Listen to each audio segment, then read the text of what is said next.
الله الرحمن الرحيم. يا ربنا لك الحمد حمدا كثيرا طيبا مباركا فيه، وأشهد أن لا إله إلا الله وحده لا شريك له، شهادة يتجدد بها إيماننا ويزداد يقيننا، ونجد فيها حلاوة الإيمان وتتجدد فينا معاني الهجرة إلى الله سبحانه وتعالى. اللهم صل وسلم وبارك وكرم على سيدنا محمد حبيبك ومصطفاك، نشهد أنه رسول الله وصفوته وخيرته، بلغ الرسالة وأدى الأمانة ونصح الأمة، صلى الله عليه وعلى آله وصحبه وسلم. ثم أما بعد، السلام عليكم ورحمة الله وبركاته.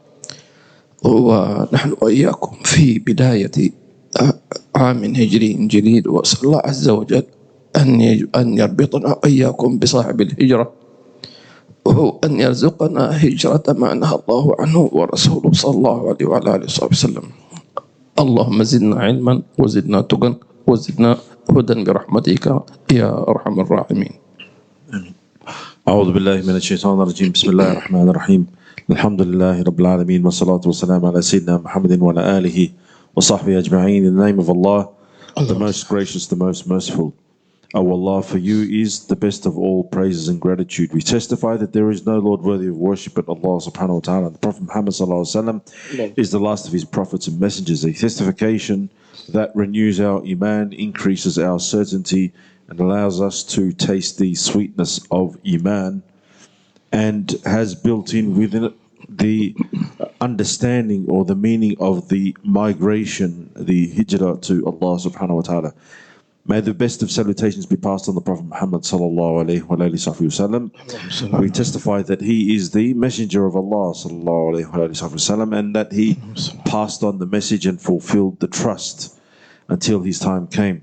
So we start off with the beginning of the new Hijri Islamic year. And may Allah subhanahu wa ta'ala allow us to connect to the Prophet Muhammad sallallahu alayhi wa sallam.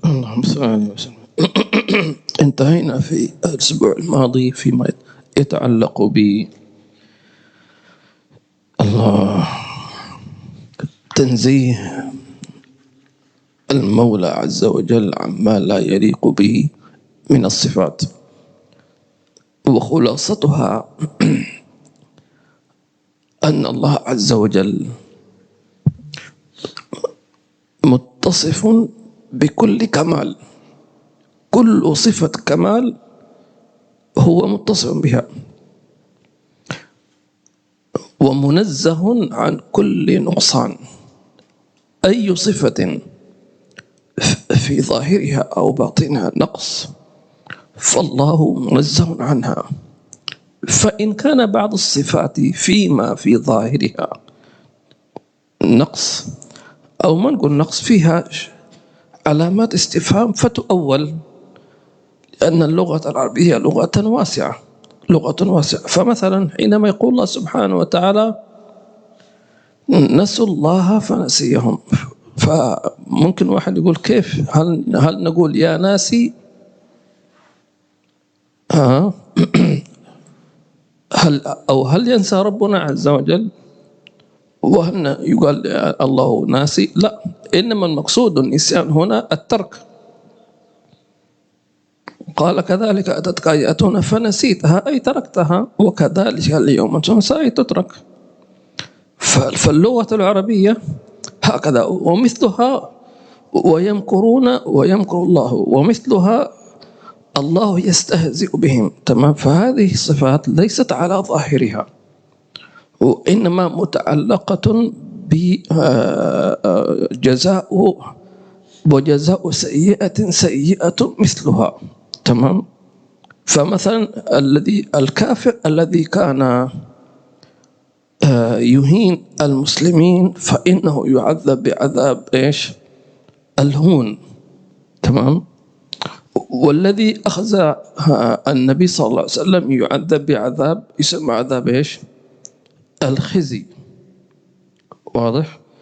فعلى ما تفعل تعذب بصفتك لا بصفة الله سبحانه وتعالى، والله أعلم. نعم. In the last lesson, we were looking at the tanzih of the sifat of Allah subhanahu wa ta'ala. That being that there are traits of Allah subhanahu wa ta'ala which are above all imperfection or above any kind of shortcoming. So in summary, Allah subhanahu wa ta'ala is described with every trait of perfection, and He is above any kind of fault or defect or shortcoming. So any trait or any description with any kind of shortcoming, Allah subhanahu wa ta'ala is above it. Or at least if there is a description that requires explanation, the higher meaning or the better meaning is taken. So for example, when Allah subhanahu wa ta'ala mentions in the Holy Quran about those who forget Allah subhanahu wa ta'ala, or those who so-called forget the remembrance of Allah subhanahu wa ta'ala, He says in the meaning in English, which is not exactly like the Arabic, but in the meaning it says, they forgot Allah, so Allah forgot them. Now, this is not to be understood that Allah subhanahu wa ta'ala forgets, because Allah is above such shortcoming. But the meaning here is that He did not forget them, but that just in the way that they didn't bother to make remembrance of Allah subhanahu wa ta'ala, Allah subhanahu wa ta'ala does not bother with their affairs, and He does not protect them. And just like in another ayah where Allah subhanahu wa ta'ala talks about those the non-believers, how they plot and plan, and Allah subhanahu wa ta'ala also plots and plan, but not in the sense that it implies evil or negativity on the part of Allah subhanahu wa ta'ala. But what it means is that the recompense for a bad action is met with a punishment which is suitable for that bad action. So for example, the kafir or the mushrik, the polytheist who belittles the Muslims, he'll be punished by being belittled by Allah subhanahu wa ta'ala. Or the polytheist or the mushrik that belittles the Prophet ﷺ on the Day of Judgment, he'll be punished by meeting with a severe disappointment from Allah subhanahu wa ta'ala. Bismillah.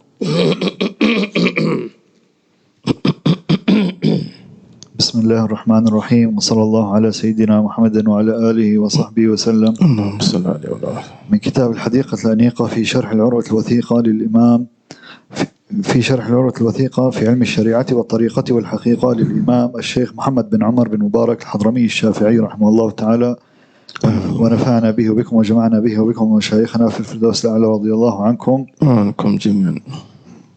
إلى أن قال: وقال رحمه الله تعالى: اعلم أن إثبات النبوة أعظم أركان الإيمان بعد إثبات التوحيد، وعلى الحقيقة فلا يدرك بالذوق شيئا من معاني النبوة من معنى النبوة من لم يذق شيئا من معنى السلوك والرياضة، لأن النهايات الأولياء على التحقيق بدايات الأنبياء، فمن مارس تلك الطرائق اتضح له بالكشف والعيان شيء من حقيقة النبوة وخاصيتها، ولكن لا بد من التنبيه على أصلها بإقامة البرهان العقلي لشدة مسيس الحاجة إليها. فنقول: نعم. يقول في إثبات النبوة، نحن تكلمنا في الدروس الماضية على النبي صلى الله عليه وسلم أنه يطلق عليه رسول ويطلق عليه نبي، وقلنا أن النبوة فيها صفات عظيمة مقدسة تدل على أن هناك حقيقة لهذا النبي، ولذلك نجد أن المولى عز وجل إذا أراد أن يخاطب النبي بخصوصية يقول: يا أيها النبي، تمام، إنا أرسلناك. طيب أرسلناك يناسبها يا أيها الرسول إنا أرسلناك؟ لا، لأن الآية بعدها توضح: إنا يا أيها النبي إنا أرسلناك شاهدا ومبشرا ونذيرا وداعيا إلى الله بإذنه وسراجا منيرا. فهذه صفات نبوة. أما لو قال الرسول بلغ يا أيها الرسول بلغ ما أنزل إليك خلاص. تمام. رسل شو معنى رسول؟ معناه عنده رسالة مأمور أن يوصل هذه الرسالة لأمة. هذا لكن النبي لا، إنا أرسلناك شاهدا ومبشرا ونذيرا وداعيا إلى الله بإذنه وسراجا منيرا. يعني أرسلناك شاهدا ومبشرا ونذيرا وداعيا إلى الله. هذه صفات أفعال الدعوة إلى الله والنذارة والبشارة. تمام. لكن سراجا منيرا هذه صفة ذات، في فرق ما بين صفات أفعال وصفات ذات.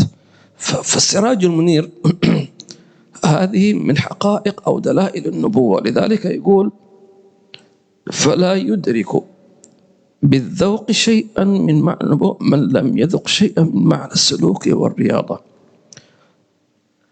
الصفات النبوة تتضح لمن تصفت سريرته. مثلا لماذا أبو بكر وسيدنا عمر سيدنا عثمان وغير الصحابة آمنوا بالنبي صلى الله عليه وسلم؟ لكونهم رأوا صفات النبوة لم يرها أبو جهل وهؤلاء الذين كفروا بالنبي صلى الله عليه وسلم، مع أنهم عاشوا معه ورأوا صدقه ورأوا أمانته. فهذه صفات ظاهرة، الصدق والأمانة وغير ذلك. لكن حقائق النبوة هذه هم لم يروها. لماذا؟ لأن نفوس كفار قريش لم تتزكى ولم تتهذب. تمام. فصارت عبارة عن فيها رعونات النفوس. لذلك إذا أردت أن تعرف خاصية هذا الإنسان فلا بد أن تتزكى نفسك، لأنها هي المرآة. ومنها يقولون إذا أردت أن ترى خصوصية شيخك فلا بد أولا أن تهذب نفسك وأن تصفيها ثم تظهر لك تلك الخصوصيات. اللهم موفقنا لذلك. آمين. So here we're talking about the certainty of prophethood, in that in previous classes we talked about the Prophet ﷺ being both a Rasul, a messenger, and a Nabi, a prophet. And the prophethood has great sacred traits that are akin to the Prophet Muhammad ﷺ and indicate the reality of his prophethood. So when Allah subhanahu wa ta'ala addresses the Prophet ﷺ in the Holy Quran, he addresses him directly, O Prophet, Ya Ayyuhan Nabi, O dear, O Prophet, we sent you. And then he started addressing him. We sent you as a shahid, as a witness, as a bashir, the one who gives glad tidings, nadhir, the one who warns. These are all traits of prophethood. And he continued in the ayah, and da'iyan ilallah, the one who calls people to Allah. So these four traits, shahid, mubashir, nadhir, and da'i ilallah, they are all sifat, they are all traits which are a type of action that takes place. And then Allah subhanahu wa ta'ala continues in the ayah, and siraj munir. Allah subhanahu wa ta'ala continues to describe the Prophet Muhammad sallallahu alaihi wasallam as a shining light, a guiding light. So he talks about now the essence of the Prophet Muhammad sallallahu alaihi wasallam. So the sifat of prophethood, these will come clear to a person when the person's inner is purified. When your inner becomes purified, you will see the clarity, the reality of the prophethood of the Prophet Muhammad sallallahu alaihi wasallam. So why is it that Sayyidina Abu Bakr as-Siddiq radiallahu anhu, Umar radiallahu anhu, they all saw the prophethood of the Prophet Muhammad sallallahu alaihi wasallam, and they as well as the human side of the Prophet sallallahu alaihi wasallam, they saw his honesty, they saw his trustworthiness and everything, and at the same time they saw his prophethood, all these characteristics of prophethood. Yet the kuffar of Quraysh, yes, they knew the Prophet ﷺ was an honest person, but they didn't see the characteristics of prophethood which we mentioned. Why? Because their inner was not purified. So as Habib said, if you want to know the reality, the true station of a person, such as your sheikh or teacher or the companions or the Prophet Muhammad sallallahu alaihi wasallam, you first need to purify your inner self so you can understand that reality. أيضا منها اللي يريد مثلا يريد أن يرى النبي صلى الله عليه وسلم في المنام، أيضا لابد أن تتزكى نفسك لابد أن تقطع شوطا في تهذيب النفوس. فرؤية النبي صلى الله عليه وسلم في المنام كرؤيته في اليقظة صلى الله عليه وآله وسلم. فلذلك بعض الناس يظن أن مجرد أن تكثر من الصلاة على النبي صلى الله عليه وسلم يكفي، بدليل أن بعضهم يقول أنا صليت على النبي صلى الله عليه وسلم، لكن لما أرى النبي صلى الله عليه وسلم نقول أنت أديت جزء من الشرط، باقي الجزء الثاني. أنت لما تصلي على النبي صلى الله عليه وسلم لابد أن تستشعر أنك تصلي على إنسان، على أعظم خلق الله، صفة الله عز وجل، إمام الأولين والآخرين، صاحب الشفاعة الكبرى يوم القيامة، أقسم الله بعمره صلى الله عليه وسلم، مش أي واحد. فلما أنت تصلي على النبي صلى الله عليه وسلم وتستشعر عظمة هذا الإنسان، ثم حينما تستشعر عظمة من تصلي عليه تستشعر أيضا صغارة نفسك. من أنت الذي تشرف لسانك بالصلاة عليه الصلاة والسلام؟ من أنت الذي تقول اللهم صل على سيدنا محمد عليه الصلاة والسلام؟ فتجتمع هذه الثلاثة وأنت تصلي على النبي صلى الله عليه وسلم، حين ذلك تبدأ روحك ونفسك تتصفى تتنقى، فتبدأ خصوصية النبي صلى الله عليه وسلم حتى تراها كاملة، لأنه لابد إذا رأيت النبي صلى الله عليه وسلم تراه كامل، ما ينفع أنك ترى نص، لا. النبي صلى الله عليه وسلم قال فإن الشيطان لا يتمثل بي، خلاص يا تشوفه حقا يا بلاش، تمام. فلذلك تحتاج إلى مجاهدة وإلى تصفية وتنقية. اللهم ارزقنا ذلك، آمين. في عافية. So also, if you wish to see the Prophet ﷺ in a dream, you have to purify your own self. You need to go through the journey of purification of your nafs. Some people think that it's enough to just pass or to do a lot of salutations on the Prophet ﷺ. This is just a part of the journey. You need to imagine passing salutations to the best of creation, the one whom was exalted by Allah subhanahu wa ta'ala, the purest of creation. And Allah subhanahu wa ta'ala requires that you purify your own nafs. Imagine the greatness of this person and imagine at the same time your smallness, and think to yourself, who are you and how small you are? Who are you who has been honored, whose tongue has been honored to pass the salutations on the Prophet ﷺ? So when you do all of this, your soul will start to become purified, perchance that you see the Prophet ﷺ. This is all required, and you'll see the Prophet ﷺ in totality, in completeness, not half, as it said, because the devil, the shaitan, can't imitate the Prophet sallallahu alaihi wasallam. نعم. اعلم فنقول اعلم أن الإنسان يخلق خاليا عن جميع الإدراكات لا شعور له بشيء، فأول ما يحصل له الشعور بواسطة الحواس الخمس، فيدرك بكل واحدة شيئا لا يدركه بالأخرى. ثم إذا بلغ نحو 7 سنين خلق فيه التمييز، وهو طور آخر يدرك فيه أمورا زائدة على المحسوسات، ثم يترقى مع البلوغ إلى طور العقل فيدرك به الجائز والمحال. وكما أن طور الحواس قاصر على طور التمييز، فكذلك طور التمييز قاصر على عن طور العقل. ويلزم من ذلك أن وراء العقل أطوارا أخر يدرك فيها ما لا يدرك في طور العقل من الاطلاع على الغيب، وأمورا أخر العقل معزول عنها. ولكن العقل لا يحيل أن يترقى الإنسان الكامل إلى طور فوق العقل، يفتح الله له فيه عينا يدرك بها ما لا يدركه العقل، كما يرقى الصبي المميز إلى طور العقل والطفل إلى طور التمييز. والله قادر على أن يخلق في قلوب عباده المعرفة به ابتداء بغير واسطة وبواسطة.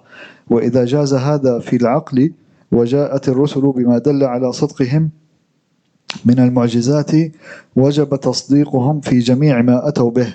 فإذا وقع الشك في شخص معين أنه نبي أم لا عرض حاله على خاصية النبوة، فإنك إذا عرفت خاصية الفقيه مثلا أمكنك أن تميز بين الفقيه وغير الفقيه، سواء شاهدت أحواله أو سمعتها بنقل.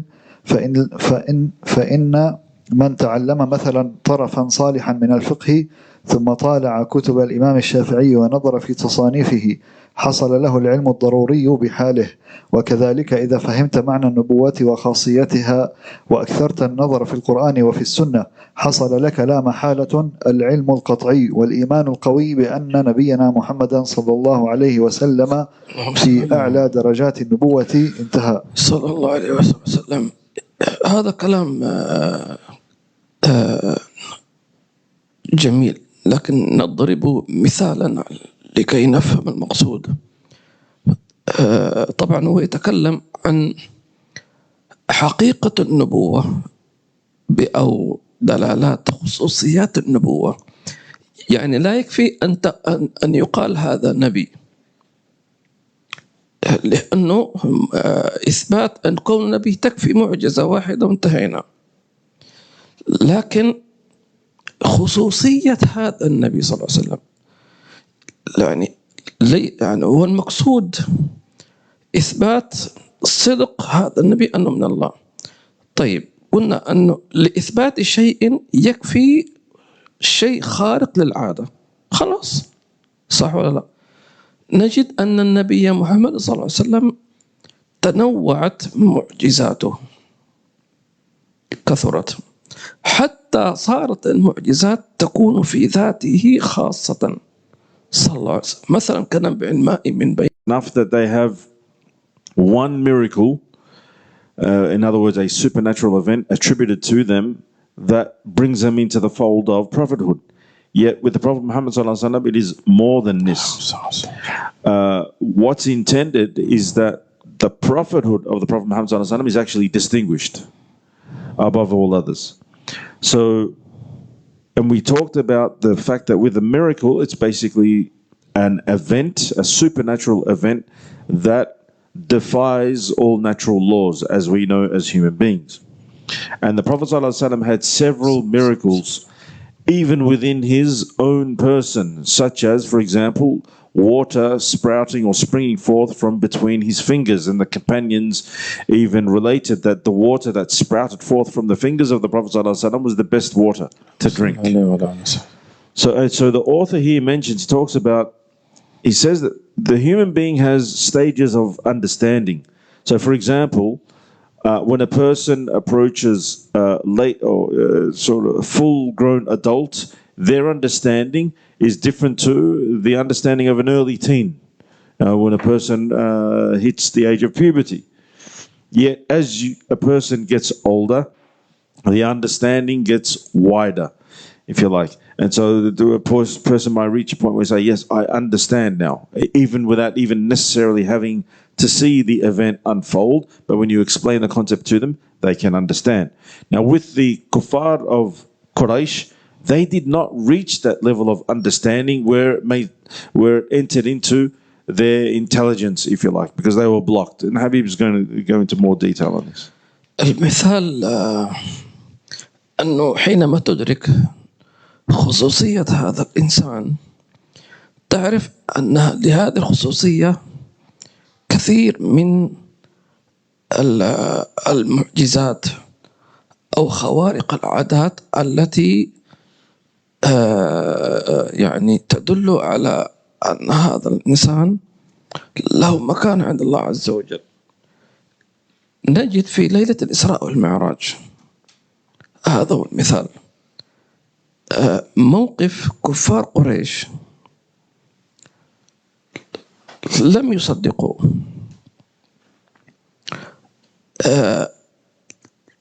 لو دققتم في قراءة السيرة النبوية صلى الله عليه وسلم، ما السبب في كون كفار قريش استعظموا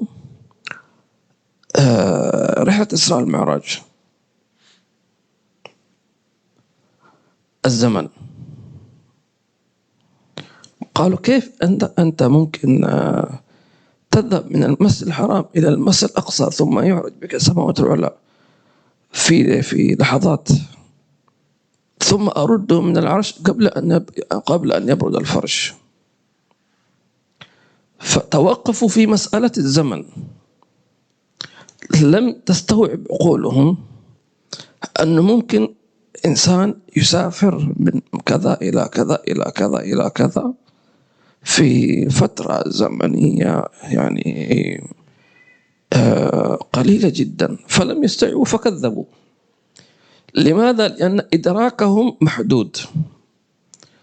لماذا محدود؟ لأنهم لم يروا خصوصية هذا النبي صلى الله عليه وسلم. خلاص، في النهاية أنت نبي أو أنت محدود. ما لهذا الرسول يأكل طعام ويمشي في الأسواق؟ طيب لماذا سيدنا أبو بكر الصديق لم يتوقف، مع أنه لا توجد هناك مثلا آلات أو طائرات أو غير ذلك في ذاك الزمن؟ لكن ماذا قال؟ إن كان حقا، إن كان قد قال فقد صدق. ليش؟ لأن نظرته سيدنا أبو بكر الصديق إلى النبي صلى الله عليه وسلم نظرته أن النبي صلى الله عليه وسلم لا حد لخصوصيته في عالم الإمكان. في عالم الإمكان يسمون عالم الخلق. عالم الأمر وعالم الخلق. تمام. الأمر هذا بالله عز وجل. في عالم الإمكان فالنبوة مفتوحة المجال في خصوصه. لذلك فقال إدراك سيدنا أبو بكر إيش قال؟ أنا صدقته في خبر السماء، أفلا أصدق أنه عرج بي إلى السماء؟ حينما أيهما أعظم، أن آتيك بخبر السماء أو أقول لك أنا طلعت السماء؟ خبر السماء، لأن هذا يتوقف عليه دستور ومنهاج، فهو أدرك هذا خلاص مصدق. صلى الله عليه وعلى آله وصحبه وسلم. نعم. So, when we look at the distinguished nature of the Prophet ﷺ, we look at the miracles bestowed upon him by Allah subhanahu wa ta'ala and the supernatural events that took place. If you were to look at this, you would say that the Prophet ﷺ must have a distinguished position with Allah subhanahu wa ta'ala. So, for example, if we look at the night journey of Al-Isra and Mi'raj, the Quraysh, the non-believers of Quraysh, they did not believe that the Prophet ﷺ traveled. You know, how is it that the Prophet ﷺ, if you were to study, Habib was saying, if you were to study the seerah of the Prophet ﷺ, why is it that the Quraysh did not believe in this particular event? For them, for example, they had limited understanding because they were using their own gauge of measurement. So they were looking at time, space, for example. How is it that the Prophet ﷺ traveled from the holy precinct of Haram to Masjid al-Aqsa in a matter of moments and came back, and even went up to the Arsh and came back, and his bed did not even cool down from the heat of his body? This is because their brains and their understandings, if you like, their intelligence was limited by their own view of the Prophet ﷺ. They did not view the Prophet ﷺ in a distinguished fashion as, say, Abu Bakr as-Siddiq radiallahu anhu. Abu Bakr as-Siddiq radiallahu anhu, when he heard the news, it was something that was logical and rational and not surprising to Abu Bakr as-Siddiq radiallahu anhu. And he said that if the Prophet ﷺ said so, then it happened. You know, he spoke the truth. So the Prophet ﷺ, in his traveling in the Isra wal Mi'raj, according to Abu Bakr as-Siddiq, his response was, in the world of possibilities, it's possible. If he said this happened, then it happened. So Abu Bakr as-Siddiq, his view of the Prophet ﷺ and enabled him to believe such things, to the extent that he said, if I believe that he receives revelation or news from the heavens, that is a greater thing, that's a bigger thing than the Prophet ﷺ traveling in a matter of moments from one destination to another. لذلك هذا الكلام انتبهوا إليه. لا يكفي نحن معشر الأمة أن نقول أو أن نعترف بنبوة النبي محمد صلى الله عليه وسلم. لا، لابد أن تعرف خصوصية النبي محمد صلى الله عليه وسلم. لأن ليش؟ ألا يكفي مثلا أن نقول أنا آمنت أن النبي محمد صلى الله عليه وسلم هو نبي ورسول الله صلى الله عليه وسلم وخاتم الأنبياء والمرسلين. نقول هو يكفي من حيث أركان الإيمان، لكن ذوق حلاوة الإيمان لا يكفي. يعني لا يكفي أننا أعترف أن النبي محمد صلى الله عليه وسلم هو رسول من عند الله. طيب هذا يخرجك من دائرة الكفر، أنت خلاص أنت مؤمن، لكن ذوق لذلك النبي صلى الله عليه وسلم حينما قال والله لا يؤمن حتى أكون أحب إليه من والده وولده والناس من هذا ما يمكن إلا إذا رأيت خصوصيته أصلا.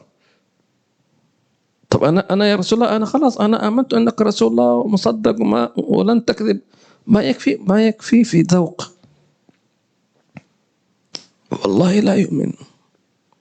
تمام. وقال صلى الله عليه وسلم ثلاث من كن فيه وجد بهن حلاوة الإيمان أن يكون الله ورسوله أحب إليه مما سواهما. إذن فكيف أنت تجعل النبي أحب إليك مما سواه إلا إذا عرفت كمال صفات الخصوصية صلى الله عليه وسلم. لذلك ينبغي لهذه الأمة أن يدرسوا خصائص النبي صلى الله عليه وسلم. مثلا يدرسوا معجزات النبي صلى الله عليه وسلم في كتب تتحدث عن معجزات النبي صلى الله عليه وسلم، اقرأها. حينما تقرأ لا يكفي أن تقول مثلا النبي صلى الله عليه وسلم نبع الماء من بين أصابع الشريفة، لابد تعرف الحادثة لماذا ومتى وكيف وما الذي ترتب على هذه المعجزة. هل هي بس إظهارها وخلاص؟ لا، يعني ترتب عليه أشياء كثيرة. تمام. أيضا قراءة خصائص النبي صلى الله عليه وسلم نجدها مثلا في كتب الشمائل، نجدها في كتاب دلائل النبوة للإمام البيهقي. وأنا أقول يعني مستندا إلى ما كان يقول شيخنا حبيب بكر المشهور رحمه الله تعالى بسبب آخر الزمان، لأن آخر الزمان لابد أن نعطي أنفسنا وأبناءنا جرعات على خصوصيات النبي صلى الله عليه وسلم. لماذا؟ لأنك ستجد من يتهم أو يسفه مما كان يقول النبي صلى الله عليه وسلم، اللي أخبر النبي صلى الله عليه وسلم تكلم عن علامات الساعة وساعة كذا وكذا وكذا وكذا. فلا بد أن تربط هذه العلامات بدلائل النبوة. شفت كيف يا ابني؟ شفت كيف بنتي؟ هذا ما قاله النبي صلى الله عليه وسلم.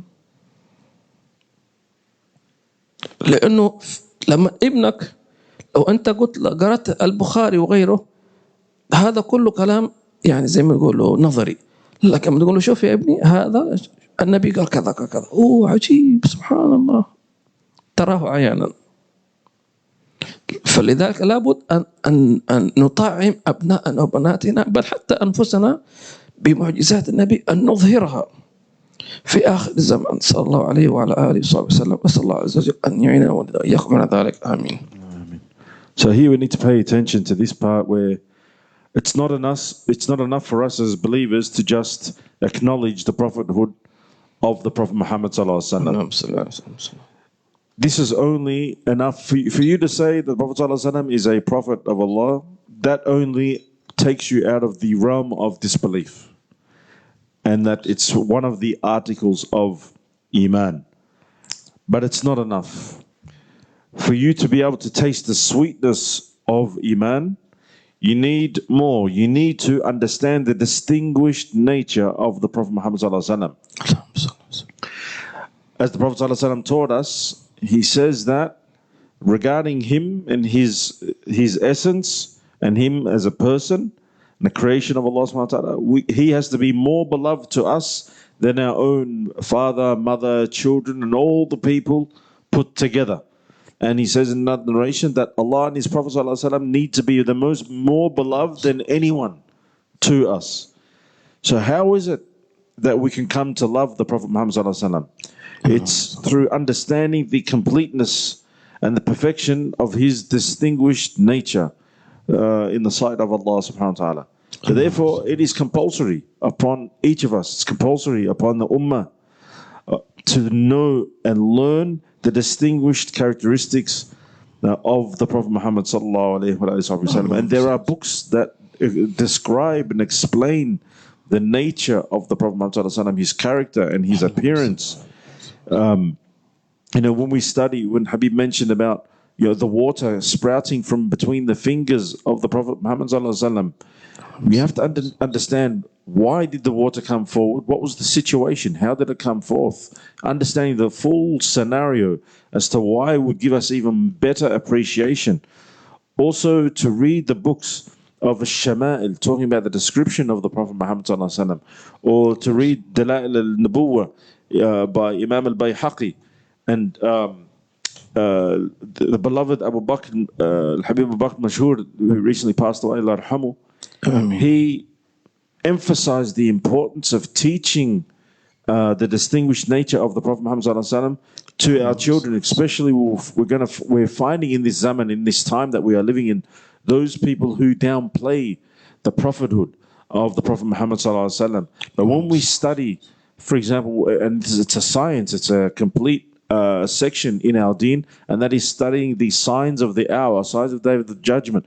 There are many prophecies from the Prophet Muhammad sallallahu alaihi wasallam. We need to be teaching our children so that when these events occur in real time before our very eyes, we pull our children aside. We say, you see these events that are happening before your eyes, all these strange things that are happening. Did you know that the Prophet Muhammad sallallahu alaihi wasallam prophesied about this? Yeah, really, show me. And you study it with your children, so it confirms to them and even makes stronger their love of the Prophet Muhammad sallallahu alaihi wasallam.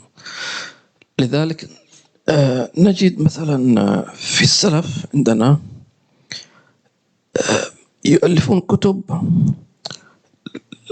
لمشايخهم، يقول مثلا مناقب الشيخ أبو بكر مسالم، مثلا مناقب الإمام الحداد. شو معنى مناقب؟ يعني خصوصياته. طب ليش؟ نرجع إلى صحيح البخاري مثلا أو الإمام مسلم، نجد أن أول من تكلم أي من البشر عن المناقب هو النبي محمد صلى الله عليه وسلم. تكلم عن إيش؟ عن أصحابه. مناقب أبي بكر الصديق، هو النبي صلى الله عليه وسلم تكلم عن سيدنا بكر الصديق بخصوصياته. تمام. مثلا يقول سيدنا النبي صلى الله عليه وسلم عن سيدنا بكر الصديق: لو وضع إيمان أبي بكر في كفة وإيمان الأمة في كفة لرجح بها إيمان أبو بكر. طب هذه خصوصية مش خصوصية؟ شو الكلام؟ أتعرف ما معنى هذا الكلام؟ اجمع إيماني وإيمانك وإيمان كل الأمة، اجمعها وضعها في كفة، وضع إيمان أبي بكر لرجح إيمان أبو بكر. هذا طب هذه منقبة. نجد مثلا النبي صلى الله عليه وسلم يقول عن سيدنا عمر الخطاب: لو كان نبيا بعدي لكان عمر. طيب ليش ما كان أبو بكر إذا كان إيمانه أكثر؟ خصوصية. نجي نتكلم عن سيدنا عثمان أن تستحي منه الملائكة. نجد يتكلم عن سيدنا علي قال أنا بنية علمي وعلي بابها، يعني إذا أردت العلوم فلا بد أن تأتي من الباب وأتي البيوت من أبواب. طيب النبي ذكر لنا مناقب الصحابة، ليش؟ لأنه في آخر الزمان سيأتي من يشكك. حصل ولا ما حصل؟ موجود. وربما الصحابة يستغربون نفسهم، فالكلام مش موجه لكم، ليس موجها لمن في زمنه، لأن النبي صلى الله عليه وسلم أدبهم علمهم إيش؟ أن يحبوا بعضهم بعضا، وفعلا أثبتوا كيف أن الواحد يعني يفدي أخاه بروحه. لكن النبي يخاطب بعدين، سيأتي من يتكلم عن أبي بكر ويتكلم. لذلك المناقب مهمة جدا، وكذا كما ذكرت لكم لغرس عظمة الشخصيات الإسلامية في أبنائنا. لابد من أبو بكر الصديق، مش بس أن روى الحديث انتهى وخلاص، لا، تعال شوف فلان وفلان وهكذا.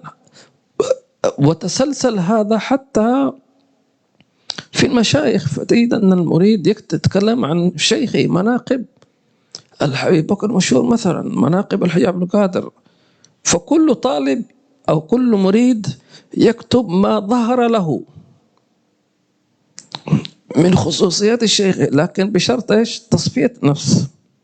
فأكثرنا صفاء وتهذيب نفسه تنكشف له الخصوصيات أكثر. تمام. فلذلك نجد أن أبو بكر الصديق كشف الله له عن خصوصية النبي صلى الله عليه وسلم فصار باذلا. تمام. أتى بماله كله، جند أسرته كلها خدمة النبي صلى الله عليه وسلم. خلاص عرف من النبي محمد صلى الله عليه وسلم، يستاهل ولا ما يستاهل؟ خلاص. لو بذلت الروح من أجلك ما أحلاك من حالي صلى الله عليه وسلم.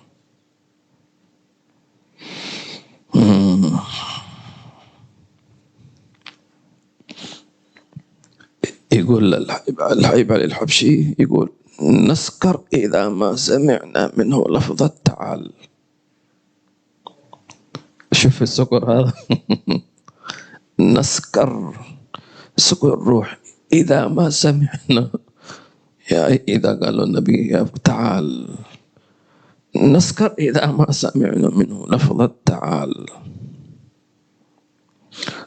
الله الله، الله يرزقنا ذلك في خير وضعف. آمين. نعم. So we find in the Salaf that they also publish books called Manaqib, which is basically distinguished descriptions regarding certain people. So, such as, for example, Manaqib of Abu Bakr bin Salam or Manaqib of Imam al-Haddad. So they wrote books highlighting the distinguished nature of certain characters throughout time. But the first one to highlight the distinguished nature of certain individuals was the Prophet Muhammad ﷺ, who highlighted distinguished characteristics of the companions. For example, he talked about Abu Bakr as-Siddiq radiallahu anhu. The Prophet ﷺ said about him, he said, if the iman of Abu Bakr as-Siddiq radiallahu anhu was placed on one side, and the iman of the entire ummah was placed on the other side, then the iman of Abu Bakr as-Siddiq radiallahu anhu would outweigh the iman of the entire ummah. Or when he talked about Umar radiallahu anhu, he said, if there were to be a prophet after me, it would be Umar radiallahu anhu. Now, why didn't he say Abu Bakr as-Siddiq radiallahu anhu, even though his iman was the highest? As Habib explained, because these are the distinguished natures of the individuals that we're talking about. They were distinguished for different reasons.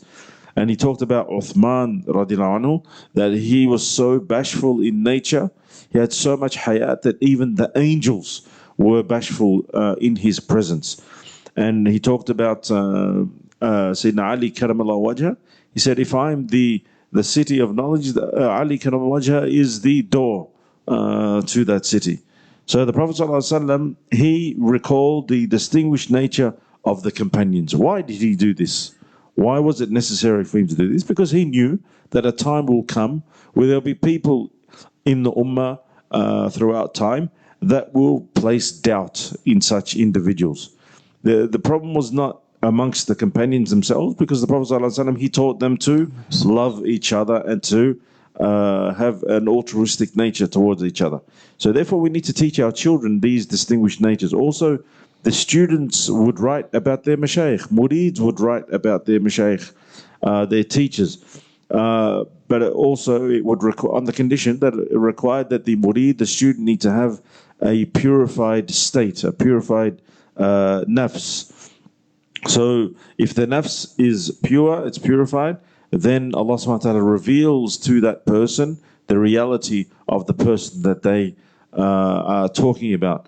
So Abu Bakr radiallahu anhu, his state was pure. His inner was completely pure. So Allah subhanahu wa ta'ala revealed to him the true nature of the Prophet Muhammad sallallahu alayhi wa sallam. So in that way, Abu Bakr as-Siddiq had no problem giving everything to the Prophet Muhammad sallallahu alayhi wa sallam and left nothing but Allah for his family. Habib Ali al-Habshi, he mentioned in a saying of deep meaning, he says, we fall drunk from hearing the utterance of the one who says, come. Come to us. نعم.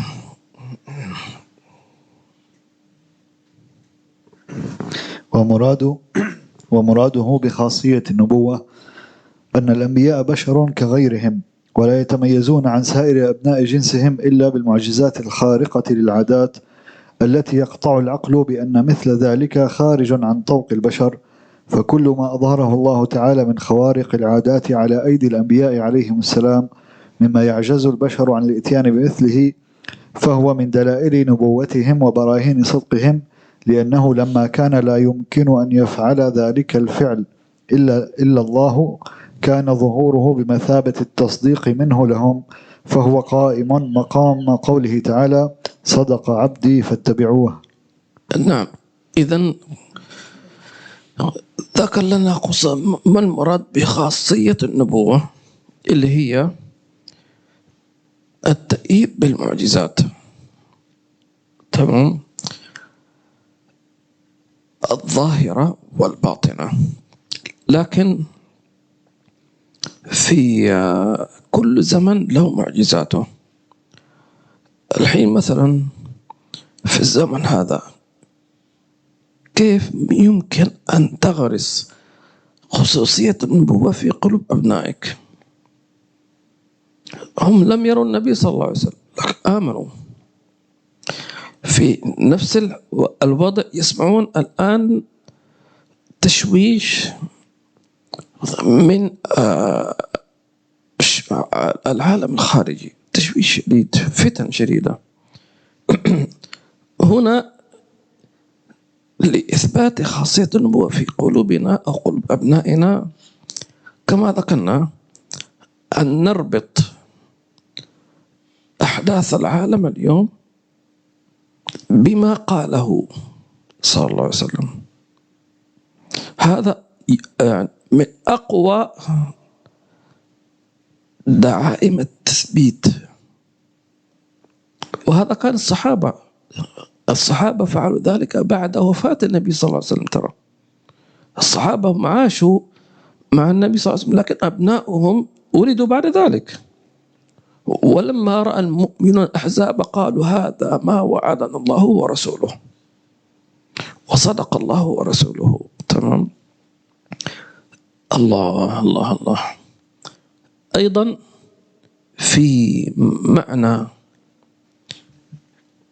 حينما قال في المعجزات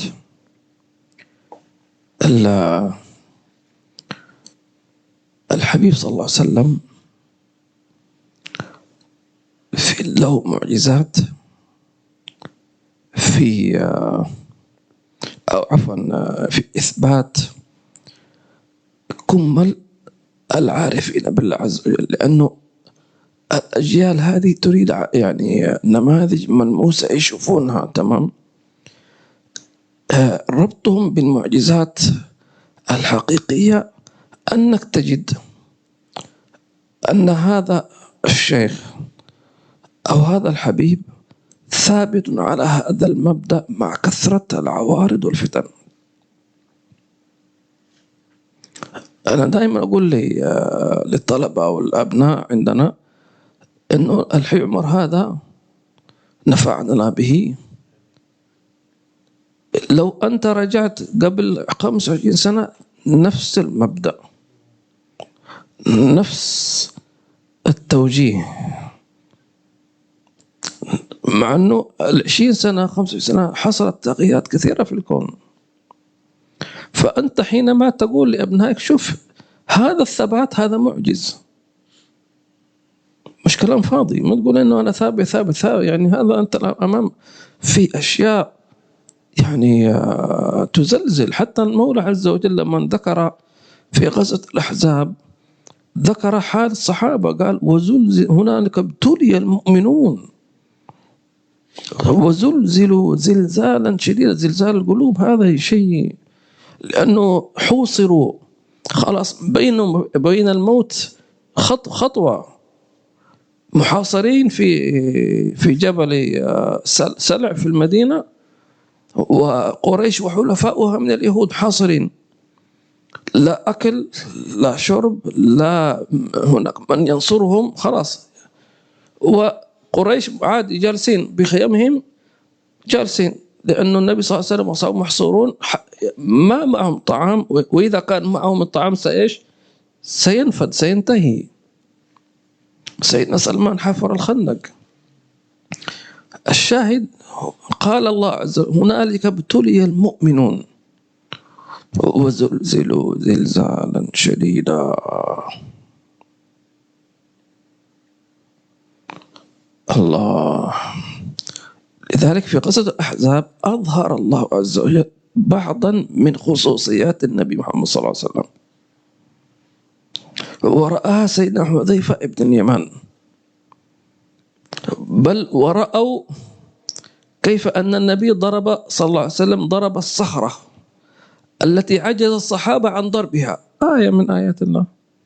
حاولوا يكسروها لما كانوا يحفرون الخندق ما قدروا، فالنبي صلى الله عليه وسلم قال أعطوني المعول الفأس، وضربها ضربة، قال الله أكبر، فتحت بلاد الروم، الله ثم فتحت بلاد كسرى، الله أكبر، فتحت بلاد صنعاء، حتى انكسرت الصخرة. المنافقون قالوا شوفوا ماذا يقول، هو محاصر مش قادر يعني يتجاوز هؤلاء الكفار، يقول فتحت قصرة أو كذا. ثم قالوا ما وعد الله ورسوله إلا غرورا، وقالوا إن بيوتنا عورة. وبتقول تفضل، تبغى تروح بيتك عند زوجتك وأولادك تفضل روح، بيوتنا عورة يعني تركنا نساءنا ما عندهم رجال. طيب والنبي شو يسوي قدامكم؟ ما عنده برضه نسوان، ما عنده صعاب، ولكن عذر إن يريدون إلا فرارا. تفضل روحوا خلاص. وثبت الصحابة، وفي تلك الغزوة رأى الصحابة الحجرين المربوطين على بطن النبي صلى الله عليه وسلم. واحد يقول طيب هذا معنى أنه صابر على الجوع. نقول له الجوع ويفتق صخرة أنت ما تقدر عليها، هذه آية أنه غالبا الإنسان لما يكون جائع تضعف بنيته، ما يقدر يقول لك أنا ما أقدر، أنا أحتاج إلى غذاء. فالنبي صلى الله عليه وسلم حطم صخرة أصحاب لم يستطيعوا أن يحطموها. فكيف يمكن لواحد ربط الحجر على بطن الحجرين وجائع ويفتقها؟ هذه معجز صلى الله عليه وسلم. إذن في الشاهد أنه ربط الأحداث بثبات العلماء والصالحين هذه آية من آيات الله عز وجل للثبات. نعم. So here he recalled that the events, there were certain events also that highlighted the distinguished nature of the prophethood of the Prophet Muhammad sallallahu alaihi wasallam, and that the Prophet sallallahu alaihi wasallam was aided with miracles, both outwardly and inwardly. And it was a proof to his prophethood. And so that every time something happens, this is just a lesson that every time something happens, an event occurs, you tie it back to the Prophet Muhammad sallallahu alaihi wasallam. In our time, it requires us to look at those events and tie that to the distinguished nature of the Prophet Muhammad sallallahu alaihi wasallam and teach our children these events and how it's tied back to the prophecies of the Prophet Muhammad sallallahu alaihi wasallam. Now, and the companions did the same. They did this with their own children, even though some of their children didn't see the Prophet sallallahu alaihi wasallam. But they would hear about the distinguished nature of the Prophet Muhammad sallallahu alaihi wasallam. And this is very important for us because our children now, they are being attacked with distorted messages through the media about the Prophet Muhammad sallallahu alaihi wasallam. So we need to counterattack this with showing the events that are occurring in the world and tying it to the prophecies of the Prophet Muhammad sallallahu alaihi wasallam. So the Prophet Muhammad sallallahu alaihi wasallam said such and such, and you take your children, you show them this is the prophecy of the Prophet Muhammad sallallahu alaihi wasallam, and look at what's happening in the world around us. This is a very strong method for strengthening their iman and their belief and their love of the Prophet Muhammad sallallahu alaihi wasallam. And also for you to use such words as, see the events happening around us, Allah and His Prophet sallallahu alaihi wasallam talked about this, whether you find this in the ayat or in the hadith. So the youth need to see this, especially of today. The youth of today need to see this, and we need to tie it to the certain actions and events happening around us. So, or also tying it to the steadfastness of the ulama. You know, people go here and there, and they're in a state of worry or panic. Whereas if you look at the habaib or you look at the mashayikh, they are steadfast amongst all of these different fitan, the trials and tribulations that are happening around us. If you look at Habib Umar, may Allah preserve him and give him long life. If you were to look back 25 years at the message and the methodology and the guidance of Habib Umar, it's the same as now. He's remained steadfast. He hasn't, even though many events have happened in the world, many things have changed throughout the world, yet the approach and the methodology and the message of Habib Umar has not changed. It shows his steadfastness. This steadfastness, this uprightness and remaining firm is a mu'jiza in itself, as Habib said. It's a miracle in our time to remain steadfast. And then Habib gave an example of one of the battles in Medina when the Prophet ﷺ and the companions, they were surrounded and they were cut off, they were sanctioned, no supplies were reaching them, and the kuffar, the mushrikeen, they were on the outskirts, they had surrounded them, and the Prophet ﷺ, they were digging a trench around them, and yet the kuffar, the mushrikeen, they had all the supplies, they were in a so-called good material state, and it was very tough conditions. It was tough on the Prophet ﷺ, tough on the companions. They were running out of supplies. They were in a state of hunger. And as Allah subhanahu wa ta'ala mentioned in the Holy Quran, it was like a zilzal. It was like an earthquake to their faith. It shook. It was a test for their faith.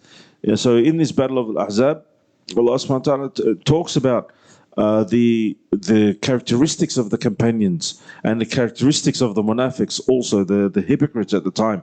And Hudhayfa ibn al-Yaman, he talks about also the state of the Prophet ﷺ in this situation, and that how he was handling the situation. And the Prophet ﷺ, he took, imagine, all odds, all physical odds against the Prophet ﷺ and the companions, and they were digging a trench. And there was a huge rock in the path that the companions could not smash the rock with the pitchfork. And so the Prophet ﷺ took the pitchfork and he struck the rock, and there was like a bright light, and the Prophet ﷺ said to them, I see the cities of Rum being conquered, taken over by you. And then he struck it again, and he said, I see the palaces of Kisra taken over by you. And he struck it again and he said, I see the cities of Sana'a, in southern Yemen, also being taken over. So he was giving the vision to the companions. He saw it with his own eyes. Allah subhanahu wa ta'ala showed him this. Now, there were munafiqs, there were hypocrites amongst them at the time, and they were belittling. They said, look at this condition that we're in. And now he is saying all of these things. He must be, na'udhu billah, deluded. So what did the munafiqs do? They went to the Prophet ﷺ and they made up an excuse. They didn't want to support the Prophet Muhammad ﷺ, and so they made an excuse to try and leave. They said, our women and children are exposed in our home. We need to go and protect them. And the Prophet ﷺ said, go. He didn't need them, if you like. Yet the other companions, they stayed with the Prophet ﷺ. And when the Prophet ﷺ was striking the rocks, the companions said that they saw 2 rocks tied to the stomach of the Prophet Muhammad ﷺ. So the Prophet Muhammad ﷺ, he himself didn't have the so-called energy. He was hungry. He was in a state of hunger. Yet Allah subhanahu wa ta'ala gave the Prophet ﷺ the strength and ability and the energy to break the rock. This itself is a miracle. This itself is a sign. So therefore it's important for us. This is just one example. Signs of difficulty in fitan, trials and tribulation. Look at how steadfast the Prophet Muhammad ﷺ was. So therefore we need to look at events in our time and look at how steadfast the likes of the Habaib and the Mashayikh are in staying firmly grounded. جزاكم الله خير. بعد ثم يتكلم الإمام بعد ذلك عن المعجزات. إن شاء الله نأجلها الدروس القادمة، والفقير على سفر إن شاء الله تعالى، فإن استطعت أن أبث سأخبركم إن شاء الله تعالى. ويعني ما نقدر نقول نوقف، أو أنا ما أحب نوقف، لكن حسب الظروف يعني معلقة بالإنجليزي. إيش معنى hanging؟ تمام، زي ما pending يعني معلقة بالله إن شاء الله. آمين. الله يجزاك إن شاء الله. بارك الله فيكم. Habib was saying the author continue talking about the miracles. We'll postpone that for another class. Habib is going to be traveling in this next period. He will let us know, inshallah, if there will be classes broadcast. آمين آمين. الأخت الحليمة، وعليكم السلام ورحمة الله وبركاته. الأخت آلاء تقول جزاكم الله خير، هل بالإمكان إعادة وتحديث الكتب التي تحكي عن خصوصية النبي صلى الله عليه وسلم التي ينبغي أن نركز عليها لنا ولأولادنا؟ هي طبعا الكتب كبيرة، يعني صعب أن الأولاد يقرؤوها، ولكن ممكن الآباء أو غيرهم يعني يلخصوها في قالب مفهوم. يعني منها الخصائص الكبرى للإمام السيوطي، أيضا دلائل النبوة للبيهقي،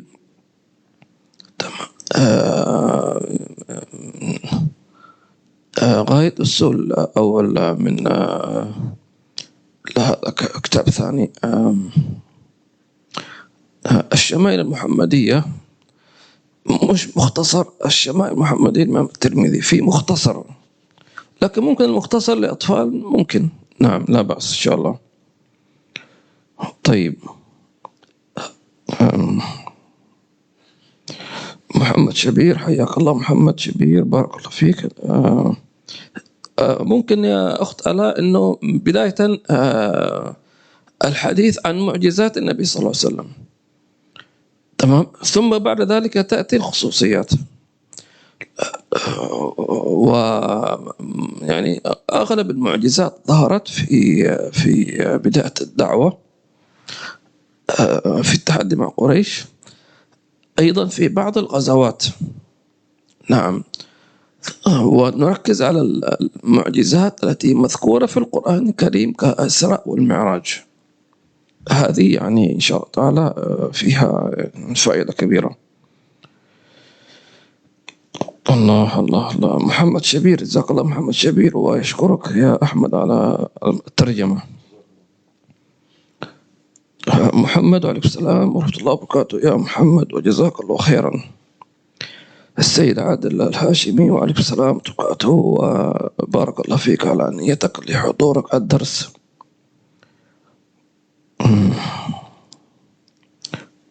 محمد شبير يقول if one sees the Prophet صلى الله عليه وسلم in the form of his sheikh or any other form in dream, how does he know whom he saw was the Prophet صلى الله عليه وسلم؟ أنا فهمت لكن أحتاج إلى تأكيد يعني. إذا الواحد شاف النبي صلى الله عليه وسلم على صورة شيخه، كيف الواحد يعرف أن هذا فعلا النبي صلى الله عليه وسلم؟ أيوة، يلقى في قلبك أن هذا رسول الله، حتى إنك ترى في منام شيخك لأنه السلام عليك يا سيدي يا رسول الله، ما تقول السلام عليك يا سيدي الشيخ فلان، خلاص.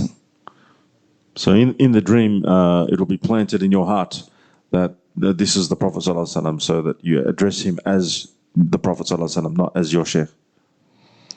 نعم. وممكن أيضا أنه في المنام مثلا يرى شيخه في المنام يلقى في قلبه أن هذا النبي صلى الله عليه وسلم، ولكن خاطبه باسم شيخه، فالعبرة بإيش؟ بالقلب.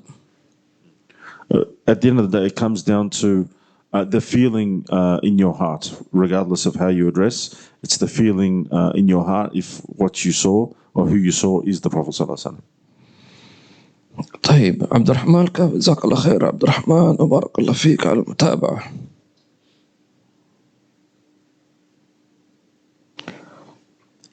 ياسين آدم، عليكم السلام ورحمة الله وبركاته ياسين، والحمد لله على حضور المجالس العلم، آمين. يقول ياسين: من رأى أنه حول الكعبة المشرفة ويريد أن يصلي خلف المقام فما هو تفسير الرؤيا؟ نقول هنيئا ما شاء الله.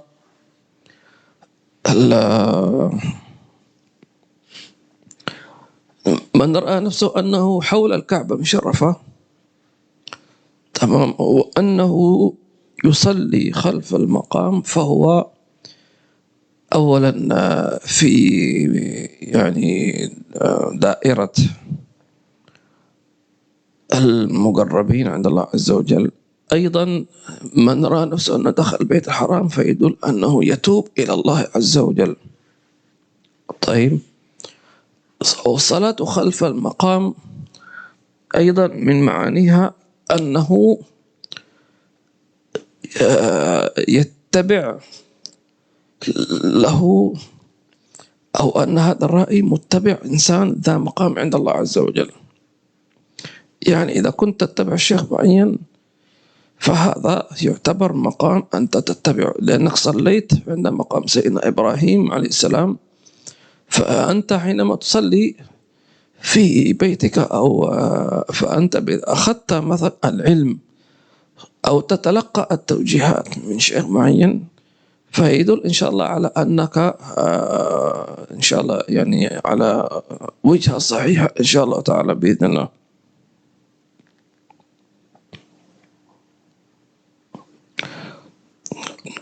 الله يسلمك يا رب، آمين. الحبشي، وعليكم السلام وبركاته، وجزاكم خير وجزا الله أحمد وجمال وجميعا إن شاء الله وإياكم. حسين الكاف، حياك الله يا حسين، بارك الله فيك. الله ينفعنا بمن نحب بكم في الظاهر والباطن، آمين جميعا يا رب. الأخت سميرة، وعليكم السلام ورحمة الله وبركاته، وجزاكم الله خير يا أخت سميرة على الدعوات.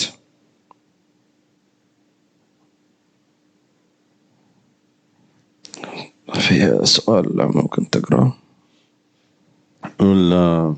Habib, please bring us in your presence during your da'wah trip. We will miss you, but we need to be patient and be the way you are teaching us to be, inshallah.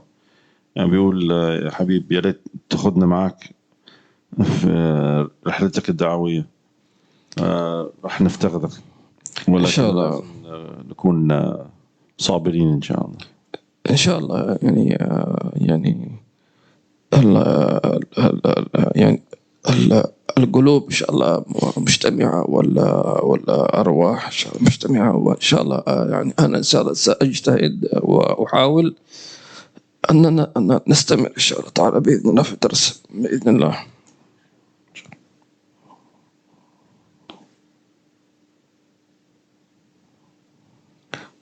حياكم الله. الفاتحة. أن الله ينفعنا بما سمعنا ويزيدنا من نافعا وقلبا خاشعا وسعا ذاكرا، وأن الله يتولى بولايته ويجعلنا من خلص أحبابه، وأن الله يثبتنا وأولادنا وأهلنا بالقول الثابت في العدل في الآخرة، وأن الله يرينا خصوصيات النبي صلى الله عليه وسلم وخصوصيات أتباعه ومشايخ الكرام، وأن الله عز وجل يطفينا الفتن ما ظهر منها ما بطن. اللهم اجزي عنا كل من خدم هذا الدرس ومن بثه وترجمه ونشره يا رب العالمين. اللهم لا تقطعنا عنك ولا تعجبنا عنك يا رب العالمين، واشملنا وأحبابنا هؤلاء بما شملت به أولياءك وأحبابك ظاهر باطن بسر أسال الفاتحة إلى حضرة النبي صلى الله عليه وسلم. اللهم صل على سبحانك اللهم وبحمدك، نشهد أن لا إله إلا أنت، نستغفرك ونتوب إليك.